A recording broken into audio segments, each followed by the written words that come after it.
Bienvenidos a Charlas de Mentes, una vez más el encuentro semanal en el que pensando nos resistimos a la nada. Hoy tenemos un invitado diferente, un colega licenciado en filosofía, magíster en ciencias de la comunicación y profesor en la Universidad de Filosofía de la Mente y Ciencia de la Religión. Hoy vamos a adentrarnos un poquito en filosofía de la religión con Miguel Pastorino. Bienvenido, Miguel. Muchas gracias, Bernardo. Un placer compartir contigo. Bien. Una tentación arrancar la charla de mentes contigo hablando del tema de las sectas. Tú me mandaste un texto la otra vez que me resultó interesantísimo. Y en Uruguay tenemos como una especie de miedo a esa palabra, ¿verdad? Y a la vez una idea de que, por ejemplo, las religiones neoevangélicas son sectas, pero en realidad son religiones. ¿Cuál es tu visión? Bueno, es un gran lío el tema conceptual. Primero, el término secta está desterrado de las ciencias sociales. Perfecto. O sea, ni antropólogos ni sociólogos te lo van a usar porque fue utilizado muchas veces, y con razón se critica porque se ha usado para discriminar minorías religiosas, para estigmatizar grupos religiosos. Y porque además el término secta, aunque originalmente etimológicamente no es negativo, porque es un grupo que se corta y se separa, claro, sí, o sea, originalmente sección. El cristianismo era una secta judía, y eso no es negativo, es un grupo que se sale de una religión anterior, o lo mismo pasa con el budismo, del hinduismo, o sea, secta originalmente no es nada malo, inocuo, pero el tema es que en la modernidad el término fue como tomando significados peyorativos, de grupo de lavado de cerebro, de algo medio criminal, de manipulación. Y entonces el término empezó a dejarse de lado. Pero ¿quiénes lo están usando más? Los psicólogos de la religión, aquellos psicólogos que estudian las conductas y los grupos religiosos y donde ven algún fenómeno de tipo patológico, de manipulación, de abuso grupal, siguen hablando hoy no de sectas, sino de conductas sectarias. Correcto. O sea, porque esas conductas pueden darse en grupos religiosos y en grupos no religiosos. Sí, por supuesto. En grupos de tipo terapéutico, o político. O sea, claro, por eso el término secta es transversal y no hay que asociarlo con el tema religión. Sí, bien decías, en Uruguay hay un trauma con el tema religioso. En general, en Uruguay, en la academia, salvo algunas pocas excepciones, no se estudia la religión. Hay una suerte de prejuicio muy fuerte. Es como una idea que la religión es tema de la teología y poca cosa más. De repente un poco de sociología. Sí, fíjate que tiene que ver más bien con la confusión que hay en Uruguay entre laicidad y laicismo. Porque que el Estado sea laico quiere decir que el Estado no se casa con ninguna religión y que no impone ninguna doctrina. Pero después en la sociedad tiene que haber una diversidad de creencias que tienen derecho a estar en el espacio público. No, pero el artículo 5 de la Constitución obliga al Estado a proteger eso. Sí, por supuesto, pero el tema es cómo se interpreta. Porque México tiene un Estado laico antes que nosotros, separado. Sin embargo, hay gente que le dice México, porque la presencia de lo religioso en lo público es tan fuerte que no lo asociás con la laicidad al estilo uruguayo. Una cosa es la laicidad del Estado y otra cosa es la cultura y la religión. En el Uruguay, la religión, culturalmente, no por el Estado laico, culturalmente ha sido recluida al ámbito de lo privado. De ahí que cuando las personas, muchas veces, o instituciones religiosas, salen a lo público, le dicen, no, pero usted de religión habla dentro de la iglesia, ¿qué viene a opinar acá? Como si no pudiera opinar en el ámbito público por tener, digamos, el estigma de ser religioso. De lo que hace, aparte. Cuando en realidad, todos los ciudadanos deberían tener el mismo derecho a opinar de todos los temas. Pero en Uruguay hay una suerte como de cierto trauma con el tema religioso. Pasa que nosotros hemos interpretado la laicidad en un sentido muy jacobino, ¿no? Heredado de la Revolución Francesa, y en esa versión que, bueno, está la iglesia para afuera. Y dentro de la iglesia, después por extensión, bueno, los imanes, los rabinos. Bueno, ahí está la clásica disputa entre José Enrique Rodó y Pedro Díaz, ¿no? Porque justamente que uno puede ser liberal, pero no por eso jacobino, ¿no? Y entonces, y acá se ha confundido muchas veces ser liberal con ser anticlerical y antirreligioso, ¿no? Pero eso es más la beta más francesa, más jacobina. Pero a ver, yo creo que también eso nos ha generado un problema. O sea, la laicidad uruguaya es una ganancia para todos, para las religiones y para el Estado, para la sociedad, porque da libertad. La laicidad es algo positivo, siempre. Ahora, otra cosa es cuando culturalmente hay una gran ignorancia sobre el tema religioso. Porque una cosa es que en la escuela o en la universidad no se adoctrine. Y otra cosa es que vos no tengas cultura y que vos no tengas historia de las religiones para saber en qué creen. Porque así como vos estudiás Hegel o Marx y no por eso vas a ser hegeliano o marxista o liberal por leer a Stuart Mill, tenés que leer el cristianismo o el islam o el judaísmo, no porque vayas a ser judío, musulmán o cristiano. No, porque es parte de nuestra matriz. Y para entender cómo piensan también muchísima gente en el mundo. Entonces, sin embargo, eso es como una cosa que está ahí, hay algunos investigadores sueltos que han hecho un trabajo enorme, pero no es algo que está instalado con naturalidad. De ahí que cuando generalmente se opina de religión en los medios o en las redes sociales, sale cualquier divague que a veces uno le da gracia ver cosas que se dicen que son, por ejemplo, prejuicios del siglo XIX, ¿no? Cuando sale el debate por la laicidad por cualquier cosa, ¿no? Está bueno, pero el debate hoy en día está deteriorado en todos los ámbitos también, ¿no? Sí. Si está deteriorado el debate sobre la ciencia, imagínate sobre la religión, porque la ciencia se supone que no carga con los mismos prejuicios de siglos, digamos, porque no tiene tantos siglos. No. Pero sin embargo, hay como un deterioramiento de la idea de que hay que tener nivel para debatir siempre. O sea, uno no puede decir, por ejemplo, yo he tenido el honor de tener una de estas charlas con el cardenal Sturla. Fue una charla que disfruté enormemente, siendo yo que no soy cristiano ni mucho menos católico, pues no lo soy. Pero la charla fue completamente disfrutable, aprendí mucho. Pero yo nunca intentaría debatir de igual a igual. Yo fui a aprender con una persona que sabía más que yo un tema. Y hoy en día la calificación parece estar como despreciada, y la calificación en lo religioso más todavía.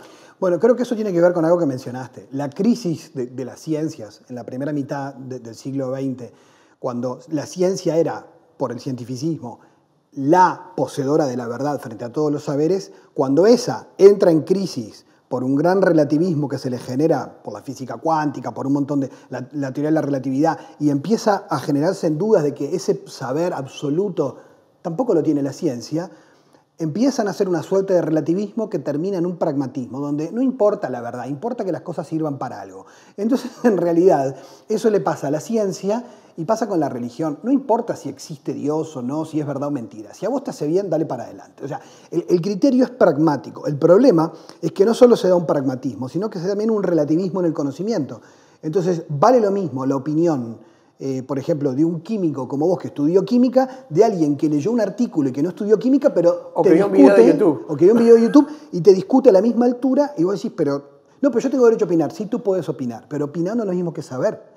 Y entonces, de hecho, Kant distinguía claramente, ¿no? Opinar, querer y saber son cosas distintas y los grados de certeza son diferentes. Pero hoy hay una suerte de confusión entre lo que es opinar y lo que es saber. De hecho, me ha pasado que hay gente que te dice en los medios, bueno, pero todos tenemos derecho a opinar. Sí, todos tenemos derecho a opinar y hay que respetar todas las opiniones. No, hay que respetar a todas las personas. Claro. Pero hay opiniones que si vos las analizás no tienen sustento. Bueno, lo que pasa es que hay ámbito, por ejemplo, si estamos hablando de gustos de helado, bueno, sí, son todos opinales porque es lo hedonístico, pero si estamos hablando de algo que requiere calificación, por ejemplo, todo el mundo discute hoy en día si las vacunas sí, las vacunas no, si la pandemia es real o no es real, pero nadie en la mesa de operaciones se pone a decirle al cirujano, no, corte un poco más abajo, aunque esté anestesiado con local. O llamás a un amigo que opina de tu operación y que venga él a cortar. Claro, por ejemplo, no, va a querer que el médico venga y se haga cargo. Sí. Sobre todo que se haga cargo. O el piloto se está cayendo el avión. No, a ver, corregime 15 grados. No, y con eso que decís de las vacunas, yo he tenido amigos que me dicen, sí, pero amigo, yo vi videos de gente que son médicos. Perdón, ¿son especialistas en el tema de las vacunas? No, entonces yo voy a consultar especialistas en el tema, porque médicos hay de todas las especialidades. Como todas las profesiones. Entonces, eso de que alguien porque tenga un título académico va a hablar de todo, y que en general todos podemos opinar de todos los temas, pero hay que distinguir cuando yo estoy opinando, porque yo opino de muchas cosas de las que no sé, opino, como opina cualquiera, pero hay cosas en las que yo estudié y de eso sé que puedo hablar. Lo mismo vos, pero me parece que ahí esa confusión está instalada y genera una suerte de falta de buena comunicación, decir, bueno, esto es lo que se sabe. Lo que pasa es que se genera una falacia importante, que es deslizar el sagrado inviolable, que es la persona, hacia un ámbito discutible, que es la opinión. Sí. Y después otra cosa que yo he notado también hoy es una falacia que se ha olvidado, la famosa falacia ad hominem, ¿no? de que cuando no tengo argumento ataco a la persona. Está muy de moda. Está muy de moda en la política, y me ha pasado a mí muchas veces, por ejemplo, en Twitter, que de repente tiro un argumento sobre algo y me dice, bueno, pero mirá quién opina, justo vos que, por ejemplo, me pusieron trabajar en la Universidad Católica para pegarle palo a la universidad, y decís, bueno, que vos tengas un problema con la educación privada no tiene nada que ver con el argumento que yo estaba planteando, que era de otra cosa. O sea, ¿por qué saliste por acá? Y además, casi que como celebrando que te pegué en algún lado. Y decís, pero ¿vos querés discutir o querés pegarme a mí?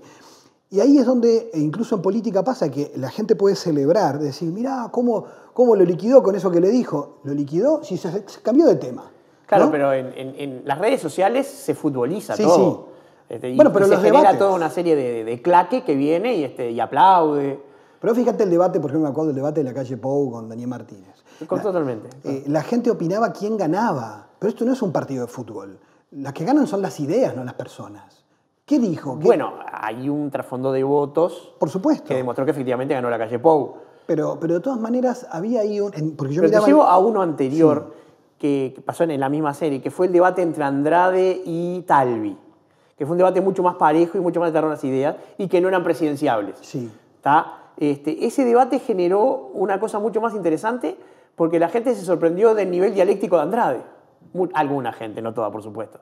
Y se logró, digamos, desfutbolizar ese debate y hoy en día, en cuanto a lo que se habló, sé que más se recuerda, quizás. Sí. Bueno, porque cuando hay un buen debate que aporta desde las ideas y desde la discusión más racional, también uno sale de lo emotivo, ¿no?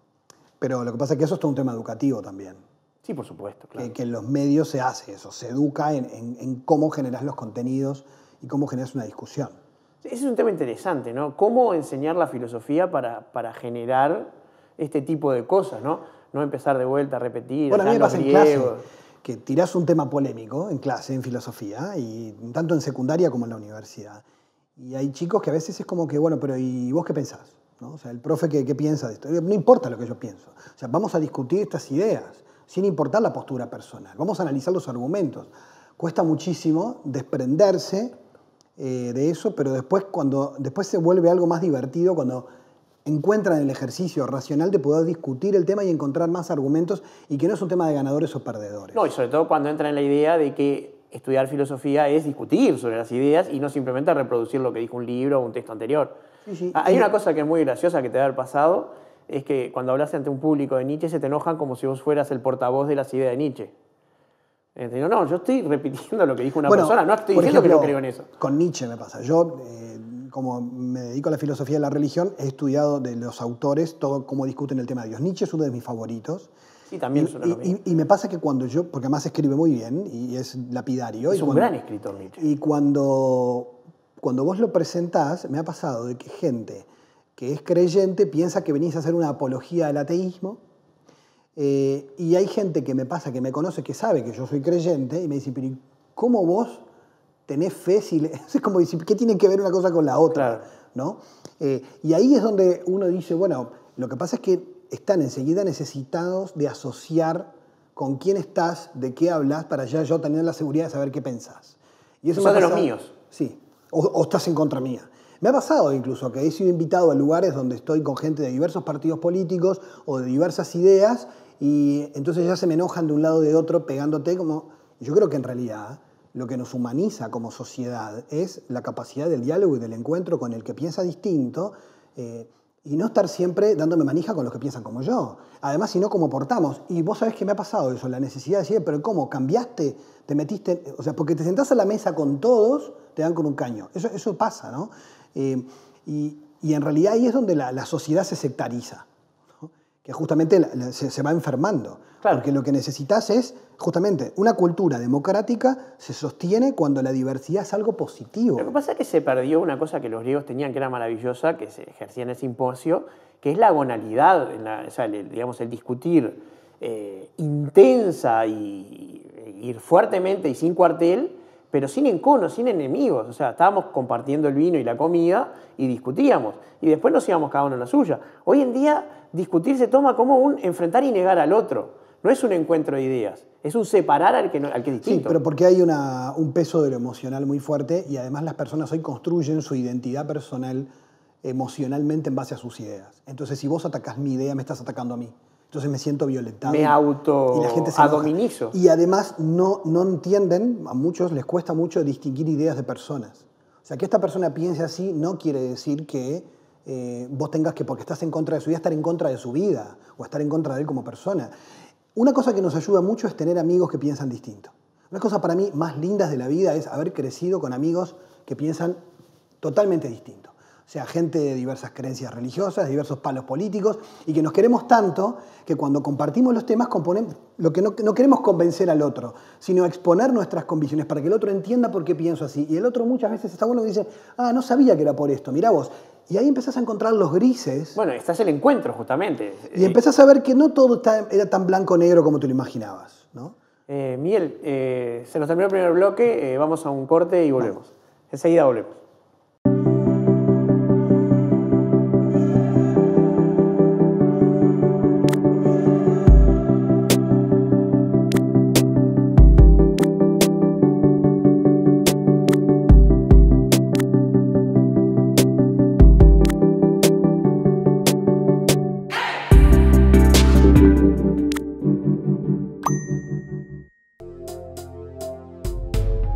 Existir Sociedad Anónima es el único importador oficial de repuestos Jack.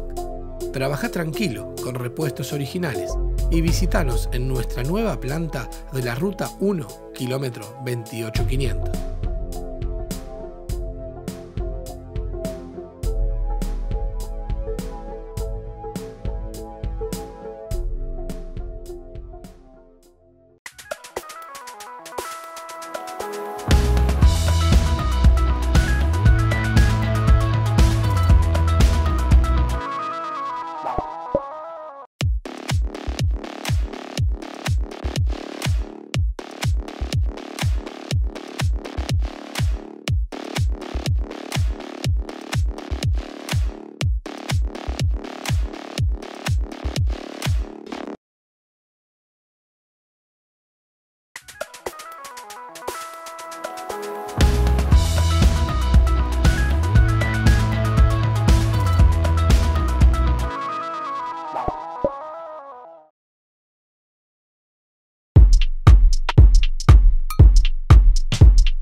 Volvemos en Charlas de Mentes con el profesor Miguel Pastorino. Fuera de cámara se entabló un diálogo interesantísimo que no me resisto a retomarlo ahora. Estuvimos hablando de un tema bastante espinoso porque involucra tanto la religión como la filosofía y el laicismo, como es el tema de la eutanasia. Te voy a contar, Miguel, yo no sé si tuviste una obra del dramaturgo uruguayo Sergio Blanco que se llamaba Cuando pases sobre mi tumba, donde en esa obra él plantea el suicidio asistido de una persona que decide qué se va a hacer con su cadáver y decide irse a Suiza para un suicidio asistido. En particular, él quiere una historia de amor después de muerto, es una obra de teatro maravillosa, pero plantea eso, ¿no? O sea, yo decido hasta cuándo, y bueno, se va a un lugar en Suiza donde está permitido, ¿verdad? ¿Qué tema, no? En Uruguay estamos empezando. Estamos en pleno empezando con este tema. Sí, yo creo que el primer tema, un poco lo que dijimos fuera de cámaras, es que creo que para dar un debate, en primer lugar, hay que estar bien informado, y creo que uno de los temas que habría que trabajar mucho más es romper mitos, para por lo menos con las cartas claras sobre la mesa y con el conocimiento por lo menos más profundo sobre el tema, uno pueda tomar posición y debatir. Porque creo que muchas de las cosas que se dicen hoy parten a veces de mitos o prejuicios que hay, y eso lo he constatado conversando con profesionales. Bueno, hay una confusión importante entre eutanasia y suicidio asistido, sí, que se confunden y se mezclan. Sí. Porque también por el tipo de argumento. En primer lugar están los extremos de quienes dicen, no, yo estoy a favor de la vida o yo estoy a favor de la libertad, pero en realidad ahí hay un montón de temas porque se te cruzan en su complejidad. Primero, que la eutanasia, técnicamente hablando, es dar una inyección letal a un enfermo con su consentimiento. En algunos países hay sí su consentimiento. Y con espíritu paliativo, ¿no?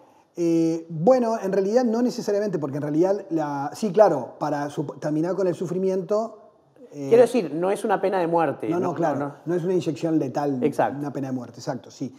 O sea, de hecho, la diferencia entre el cuidado paliativo, que busca aliviar al enfermo y sedarlo para que no tenga ningún sufrimiento, sin que eso provoque la muerte, sino que muera por proceso de la enfermedad, la eutanasia lo que busca como objetivo es la muerte para evitar ese sufrimiento.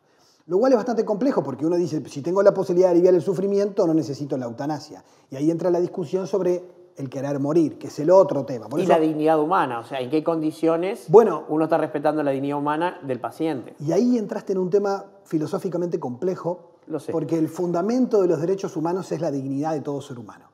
Todo ser humano tiene una dignidad que nunca la pierde.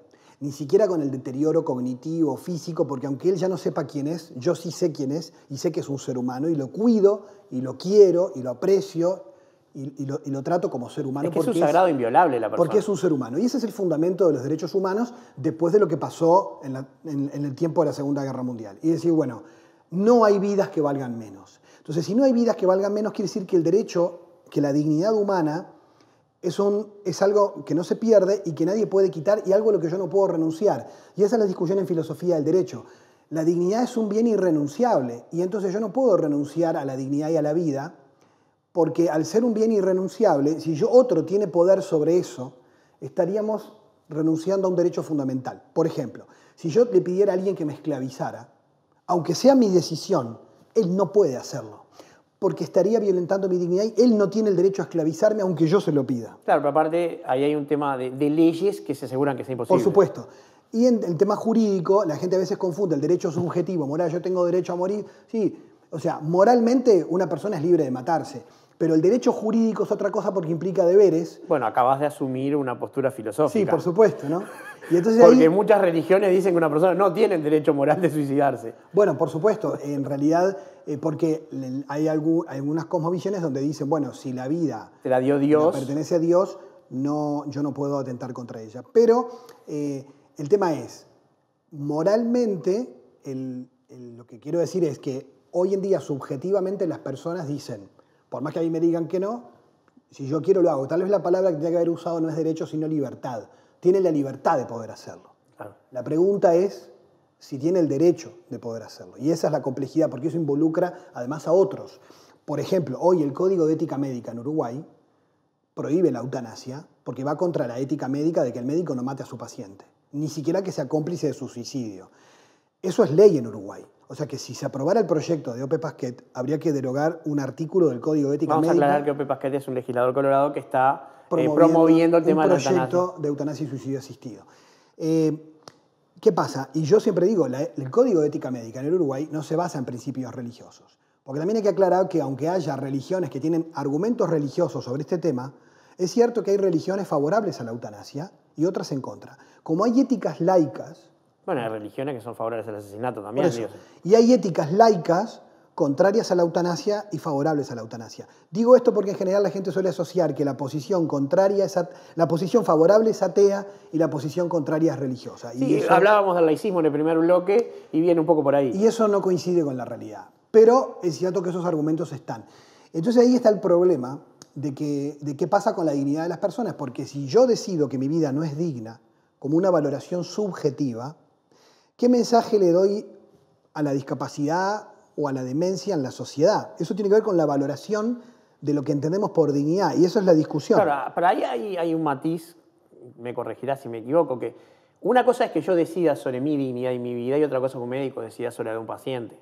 Hay una diferencia, o sea, digamos, otorgarle a la corporación médica, en el mejor de los sentidos, ¿no?, el poder de decidir sobre la vida y la muerte es un paso que, por lo menos la sociedad tiene que pensarlo. Bueno, de hecho la Asamblea Médica Mundial en el 2019 volvió a declararse contraria a la eutanasia y con preocupación por los países que la han legalizado, justamente porque lo ven como algo que no solamente involucra al médico en un acto que por algo está penalizado porque es una forma de homicidio o de complicidad con el suicidio, sino que además también hay un deterioro cultural del valor de la dignidad humana. Es decir, cuando las personas naturalmente asumen que ciertas formas de vivir ya no son dignas de vivirse, la propia persona asume culturalmente que eso no sucede. Por ejemplo, en Holanda, una chica con 17 años, el Estado le concedió eutanasia con el permiso de sus padres por haber sido violada y abusada varias veces y que su vida no tenía ningún sentido. Y era una vida totalmente indigna, una vida que no valía la pena ser vivida. Ella estaba convencida de eso, hubo un proceso y se le concedió eutanasia. ¿Por qué? Porque hay alguien que subjetivamente dice mi vida no vale. Hasta hoy la sociedad te dice, mira, aunque vos digas que tu vida no vale, vos sos valioso y vamos a cuidarte. Ahí hay un tema entre qué es lo que... El tema es que después lo cuiden en serio. Claro. Por eso ahí está el tema de, bueno, ¿cuál es el deber del Estado? ¿Cuál es el deber de la sociedad para con el vulnerable, el que sufre? Y ahí está la discusión compleja sobre este asunto. Porque después está lo otro también, que hay mucha ignorancia sobre lo que es la obstinación terapéutica. Mucha gente asocia estar a favor de la eutanasia, médicos incluso, con estar en contra de tener a alguien en una sobrevida artificial innecesaria, haciéndolo sufrir y padecer solo por tenerlo más semanas de vida vivo. Desconectar a esa persona no darle tratamientos que le prolonguen la vida con un sufrimiento superior, no es eutanasia. O sea, suprimir eso en Uruguay existe además. Hay una ley de voluntad anticipada donde vos podés dejar claro que vos no querés ciertos tratamientos que te prolonguen la vida, sino que... Pero es el paciente y no los que están a cargo de él los que lo pueden hacer. Y eso vos lo podés decidir. Entonces, eso no es eutanasia. Por eso digo que en general, muchas veces cuando la gente dice estar a favor de la eutanasia, en general está pensando en estar en contra de la obstinación terapéutica, y eso no es estar a favor de la eutanasia. La obstinación terapéutica es cuando intentando rescatar la vida del paciente o la salud del paciente, se lo somete a dolores, sí, eso fue un lapsus mío, no, está bien. A dolores o a sufrimiento que no lo tendría si, se lo dejara. O tenerlo, por ejemplo, conectado a un ventilador para que viva y la persona no quiere eso. Y tiene el derecho de decir, no quiero que me tengan así. Claro, bueno, ahí, ¿no? Pero si es el paciente el que puede, tiene el derecho a firmar el consentimiento. Exacto, y eso existe. Entonces ahí el tema es muy... Por eso es muy complejo la cantidad de situaciones. Sí, por supuesto. También está el tema de los juicios por los medicamentos de alto costo, donde el gobierno, al negar un medicamento a cierta persona, le está administrando la eutanasia, de alguna manera. Porque está forzando a que esa persona no tenga tratamiento. Bueno, claro, ahí está el tema también de la proporcionalidad, que eso también en la ética médica es otro tema, ¿no? Pero quiero decir, al tomar una decisión, una persona no recibe tratamiento y posiblemente muera. Sí, ahí hay todo. Por eso hay todos estos dilemas éticos. Creo que tendríamos que tener un buen comité de bioética. Sí, sin duda. Sí. A nivel nacional. No solamente en esa área, sino en tantas otras. Porque hay muchos temas de los que en realidad en general, la población en general, muchos profesionales, incluso los legisladores te lo dicen, no tienen ni el tiempo ni la posibilidad de poder abordar de forma profunda estos temas, y a veces uno se lleva por lo que está en la opinión pública, ¿no? Y a veces son corrientes que van para un lado y para el otro, o manijas de moda, ¿no? Sobre sí, o sea, hoy en día ser de izquierda es ser pro aborto y ser de derecha es ser pro vida, y un debate emparentado pero diferente se maneja por cosas que no tienen nada que ver con la decisión sobre el tema en sí. Pero es que fíjate, por ejemplo, lo que pasó en España. ¿Quién estaba en contra de la eutanasia fuertemente? Vox, la derecha fuerte. ¿Quién estaba en contra? Bueno, pero la derecha ultracatólica. Sí.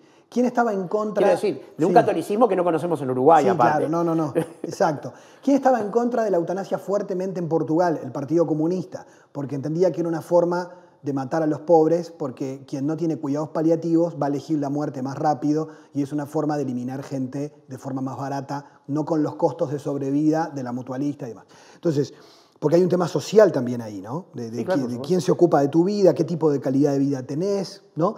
Entonces, también es verdad que hay un entrecruzamiento a nivel ideológico y en realidad yo siempre digo, esto es un tema de ética médica y es un tema político porque es un tema de todos, porque todos vamos a morir, ¿no? Y es un tema con una base científica, pero que exceda a la ciencia. Acá hablamos de cientificismo también.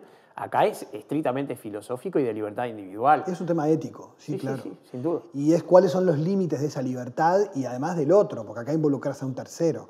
Por eso digo que es sumamente complejo. Creo que lo más interesante es que se dé un debate en profundidad, ¿no?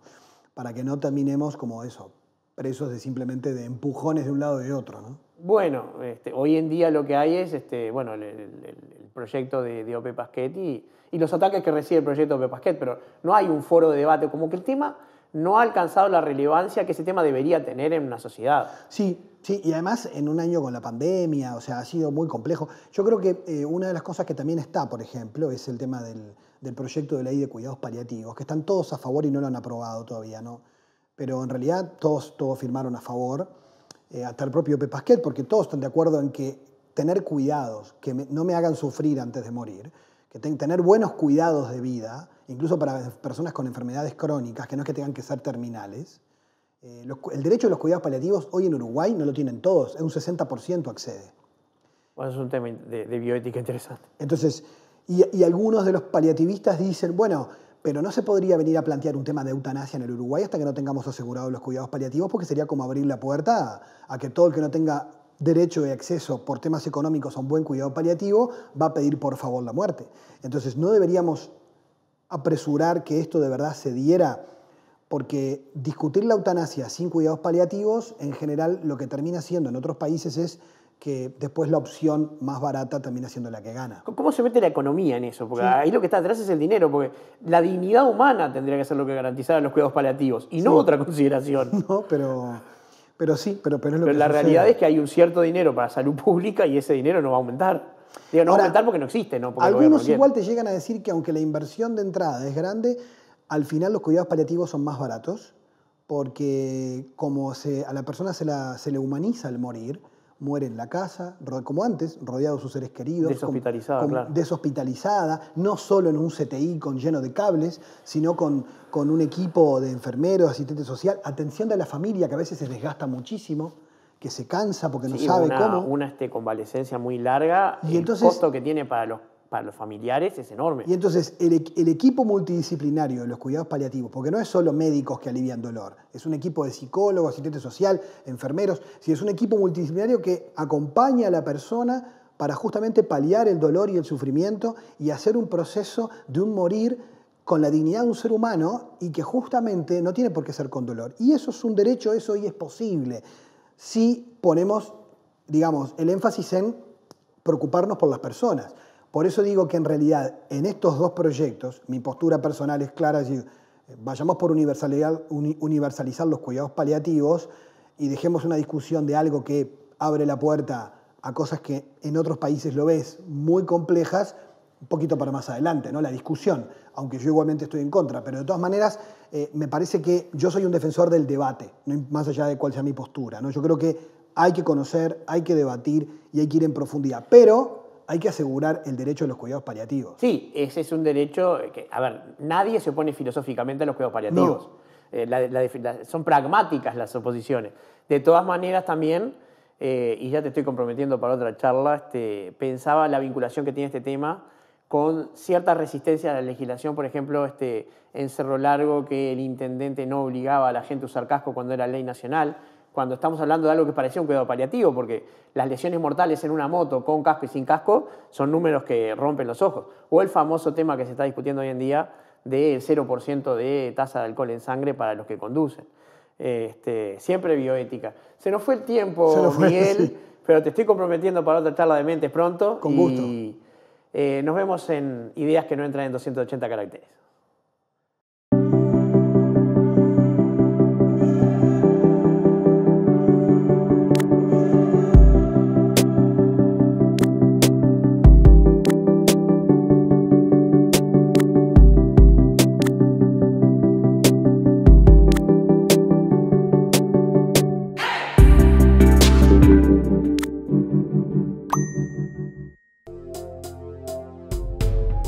Existir Sociedad Anónima es el único importador oficial de repuestos Jack.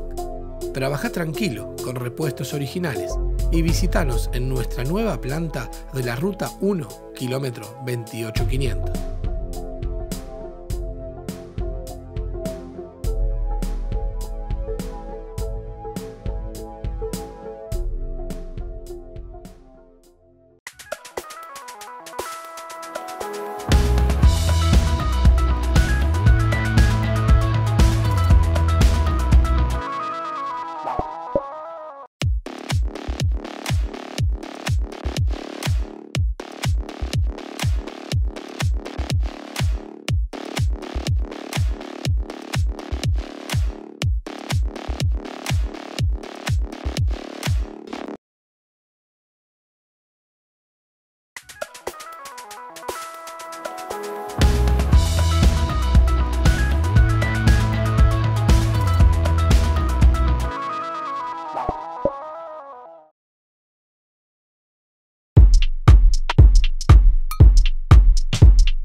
Estamos en Ideas que no entran en 280 caracteres, el tramo final del programa, donde nos resistimos a la nada pensando. Tratamos de desarrollar alguna idea que nos permita interpretar la realidad con más profundidad en toda su complejidad.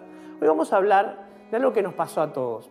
¿No les ha ocurrido en algún momento que cuando están discutiendo con alguien o cuando están leyendo algo, leen algo que parece perfectamente consistente, algo que parece que está bien, pero hay algo que no termina de cuajar en lo que están leyendo? hay algo que parece perfectamente normal, pero que cuando uno lo intenta analizar sabe que no lo está convenciendo.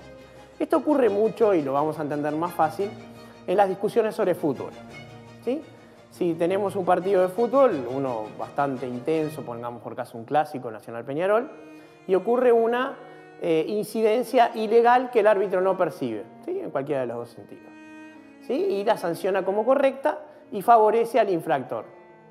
Entonces vamos a ver que las personas que son del cuadro que resultó beneficiado van a tender a justificar esa acción, por ejemplo, era imperceptible, eso no se cobra nunca, o alguna cosa por el estilo, y las personas que fueron perjudicadas van a tratar de condenarlo como si fuera merecedor de la pena capital y ese árbitro mereciera que lo asesinaran después del partido. Porque así son de irracionales las discusiones sobre fútbol. ¿Pero qué ocurre? ¿Esto es porque las personas que miran fútbol son menos inteligentes que las que no miran fútbol? Sería una tentación pedante asumir eso. Las personas que miran fútbol no son una categoría. Hay personas de todo tipo que disfrutamos del fútbol y no hay una forma de caracterizar la inteligencia de las personas que hacen esa actividad. Lo que sí ocurre es que la lógica es una herramienta muy espinosa y muchas veces nos juega trampas. A veces son trampas inconscientes, no sabemos qué nos están pasando, y a veces son intencionales. En la época de Platón, en la antigua Grecia, había dos ramas de pensadores, estaban los filósofos y los sofistas. Y los sofistas se dedicaban intencionalmente a engañar a la gente con un propósito, porque su propósito era convencer, y la apariencia de verdad de lo que decían era mucho más importante que la verdad real de sus afirmaciones, porque su intención era convencer. Es lo mismo que un abogado que está presentándose en un juicio. Su única misión, su único objetivo ético es lograr el beneficio de su cliente, porque está defendiendo sus derechos. Si en ese momento tiene que torcer alguna imagen, y lo puede hacer, nadie dice que quiebre la ley, eso por supuesto que no, pero si tiene que hacer lo que tiene que hacer para defender a su cliente, su objetivo es ese. El de los sofistas era convencer, y de hecho muchas veces los sofistas se presentaban realizando argumentos en los juicios. ¿Qué ocurre con esto? A partir de ahí heredamos una palabra que es sofisma, que implica un razonamiento intencionalmente destinado a convencer, aunque no sea un razonamiento formalmente correcto desde el punto de vista lógico o bien sustentado. Cuando el razonamiento está mal formalmente, también se lo llama una falacia. No es que sea exactamente lo mismo un sofisma que una falacia, pero coinciden en que ambos están destinados a probar un punto sin tener un sustento material que lo permita. Hoy vamos a hablar de la diferencia entre ambas cosas. Por ejemplo, el sofisma era un caso similar a la forma de defender una infracción de fútbol que fue sancionada mal.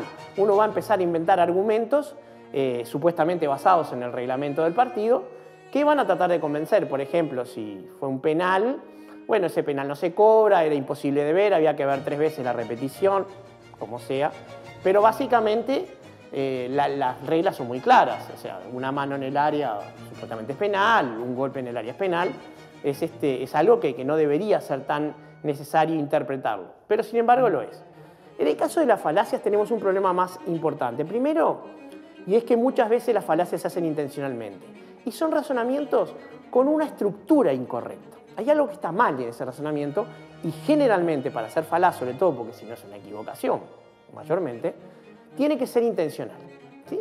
Una de las formas de falacia, que es la que quiero conversar hoy, es muy común en las discusiones hoy en día, se utiliza mucho en los intercambios políticos sobre todo, se utiliza mucho en, ni que hablar los deportivos, pero también en las discusiones en redes sociales. Vamos a hablar mucho en este espacio de lo que son los foros de las redes sociales, porque buena parte de nuestra vida afectiva se está yendo en esos foros. Y no digo que esté bien y esté mal, es una realidad de nuestro tiempo. Pero nos pasa, ¿cuánto tiempo pasamos en Twitter, o en Facebook, o en Instagram? Pasamos mucho tiempo. Instagram, por suerte, es un foro mucho más libre de peleas, pero es un foro mucho más expuesto y más narcisista que tendrá otras particularidades. Volviendo a lo que son las falacias, hoy vamos a hablar de una que se llama la falacia del hombre de paja o del espantapájaros. ¿Esto qué quiere decir? Es una forma de agredir a alguien en vez de agredir a su argumento, logrando que una cosa que es secundaria sea tomada como principal. Por ejemplo, en el año 2005, la murga Garrate Catalina hizo una parodia, hizo un cuplé sobre José Mujica, donde lo parodiaban a él, o sea, por más que era un cuplé, el personaje era paródico, y sale una afirmación que se hizo prácticamente universal, que es como te digo una cosa, te digo la otra. No es que eso lo dijera el propio José Mujica, que luego sería presidente, sino que eso lo dijo un personaje de una murga. Pero quedó el como te digo una cosa, te digo una otra, para intentar decir que José Mujica se contradice permanentemente. Y quienes intentan argumentar en contra de él, cada vez que algo no les convence, dice sí, como te digo una cosa, te digo la otra. Pero eso es una falacia del hombre de paja. ¿Por qué? Porque están atacando, como mucho, a la parodia que hacía la murga Garrate Catalina. Y no están, digamos, cuestionando, ni lo ideal sería que no atacara, pero que lo cuestionara, al personaje real o la persona. Simplemente están tomando un personaje por la persona y por eso se llama la falacia del espantapájaros, porque en vez de cuestionar los argumentos de un ser humano normal, atacar una caricatura. Puede ser a la persona, que en ese caso, como no califican a la persona, sino un dicho, no incurren en otra falacia que se llama ad hominem, que quiere decir, uno va a decir cualquier afirmación en cualquier ámbito. Y a la otra persona le gusta, bueno, usted no puede decir eso porque, no sé, el otro día estacionó mal el auto. ¿Sí? ¿Qué tiene que ver estacionar mal el auto con tener autoridad para decir algo? No mucho, pero ese es el concepto falaz. Si en vez de algo tan trivial como estacionar mal el auto fuera una acusación mucho más grande, como, no sé, le gusta pegarles a los perros de las plazas o a los niños, en ese caso la persona se ve mucho más involucrada y entonces de alguna manera parece que su derecho a hablar se viera afectado. Pero es falaz, ninguna de estas cosas ocurre. ¿Sí? No importa cómo sea el hombre más inteligente del mundo en su vida privada, va a seguir siendo el hombre más inteligente del mundo. Lo que Stephen Hawking tenía para decir de física es independiente de lo que él hiciera o pensara o dijera en su vida personal. Lo que sí tenemos que entender es que estas dos falacias que estamos viendo, tanto la ad hominem, que la vamos a ver en algún otro momento, como la del hombre de paja, que es crear una caricatura y atacar la caricatura y no lo que estamos tratando de demostrar que es equivocado, es una forma innoble de discutir, es una forma innoble de argumentar. Y no solamente tenemos que estar preparados para reconocerla y que no nos lo hagan, porque eso suele calentar las discusiones, sino que además tenemos que estar preparados para no caer nosotros mismos en esto. Si nosotros estamos discutiendo un tema, ciñámonos al tema y olvidemos a las personas, porque de esa forma lo único que logramos es hacer una escalada de agresiones y entrar en un terreno desde el que difícilmente se vuelva. ¿Sí? Y nuestra idea es resistirnos a la nada y no caer y ser devorados por la misma. Nos vemos en una semana en Charlas de Mentes. Sigamos resistiéndonos a la nada.